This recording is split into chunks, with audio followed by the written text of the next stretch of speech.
जळगावच्या भडगाव तालुक्यातील वडजी गावचे रहिवासी राजेंद्र राजपूत यांना पाळीव पक्षी आणि प्राण्यांची मोठी आवड आहे। त्यांनी हंस, बगळा, कबूतर पक्षी पाळले असून सध्या भडगाव पंचक्रोशीत त्यांच्या बाहुबली या टर्की कोंबड्याची चांगलीच चर्चा होताना दिसते। अवघ्या 1 वर्षाच्या असलेल्या या टर्की कोंबड्याचं वजन तब्बल 5.5 किलो इतकं असून त्याची उंची 2.5 ते 3 फुटांपर्यंत आहे। तसेच त्याची किंमत बाजारभावाप्रमाणे 5,000 इतकी असल्याची माहिती नंदलाल राजेंद्र राजपूत यांनी न्यूज अनकटशी बोलताना दिली आहे। माझं नाव नंदलाल राजेंद्र राजपूत आहे। मी राहणारा वडजी गावातला आहे। आमची रसवंती इथे, आमची रसवंती चालत असताना आमचे वडील राजू रामलाल परदेशी हे बाहेर पुढे गावाला गेले होते। त्यांनी हा पक्षी पाहिला, याला म्हणतात टर्की कोंबडी, हा नर आहे। मग माझ्या वडिलांना असं वाटलं की आपल्या रसवंतीवर माझ्या वडिलांना छंद आहे, माझ्याकडे टर्की कोंबडी आहे, टर्की नर आहे, फायटर कोंबडा आहे, परत माझ्याकडे राजहंस आहेत। राजहंसमध्ये एक प्रकार आहे नवीन, तो आफ्रिकन आहे, याला टर्की कोंबडी म्हणता।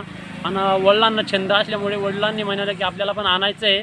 एक छंद सहज वडिलांना पशु प्राणी पक्षी त्यांचा छंद असल्यामुळे त्यांनी तो यूट्यूबला पण सर्च केला। मग त्यांनी कुठे मिळेल याचा शोध घेतला।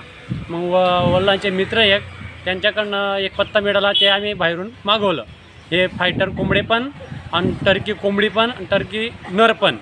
परत आमच्याकडे राजहंस ते पण बाहेरून मागवले आहेत। परत आमच्याकडे बाहेर वेगळे कबूतर आहेत, ते कबूतर आपल्याकडे नाही आहेत। एकदा राजेंद्र राजपूत हे काही कामानिमित्त बाहेरगावी गेले असता त्यांना तिथे टर्की जातीच्या कोंबड्या दिसून आल्या। त्यांना त्या कोंबड्या आपल्या घरी पाळण्याची इच्छा झाली।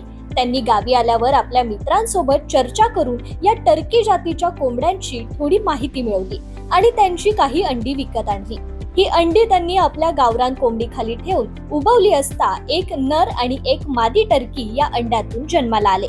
यानंतर त्या पिल्लाची इतर कोंबड्यांप्रमाणे चांगली देखभाल केली असता आज वर्षभरात त्यांची वाढ होऊन आता ते बाहुबली टर्की झालेत। राजपूत यांचे आपल्या शेताच्या रस्त्यावर उसाच्या रसाचं दुकान असून या ठिकाणी त्यांनी पाळलेल्या बाहुबली टर्की कोंबड्यांना पाहण्यासाठी लोक थांबतात, टर्की सोबत सेल्फी काढतात। टर्कीला असणाऱ्या छोट्या पिसाऱ्याने अनेक जण याला मोर समजतात, पण हा मोर नसून परदेशातील टर्की नावाची कोंबड्यांची जात असल्याची माहिती नंदलाल आणि राजेंद्र राजपूत हे पिता पुत्र येणाऱ्या लोकांना देत असतात।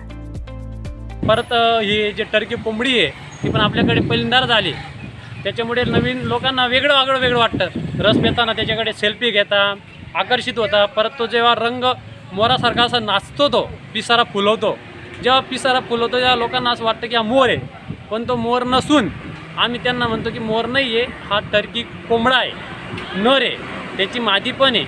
आम्ही त्यांचे लहान अंडे आणले, पहिले अंडे आणले, लहान पिले होते, त्यांना वाढे लावले, तेव्हा ते मोठे झाले। तेव्हा ते लोक जेव्हा रस प्यायला तर किंवा लहान मुलं त्यांच्याकडे सेल्फी वगैरे घेतात, तेव्हा ते आकर्षित होता, तेव्हा थोडं वेगळं आनंद वाटतो। तेच आम्हाला खुशी आहे। खाद्य काय आहे त्याचं खाद्य काही नाही, आपले जसं घरात गहू, बाजरी, परत शेंगदाणे, वाटाणे, चणे, तसं वेगवेगळं खायला दिलं, परत ते खातात। साधंच काय। किती फूट आणि किती वजनाचं आहे त्याचे वजन आहे जवळजवळ 4-4.5 किलो आणि त्याची उंची 2.5-3 फूट।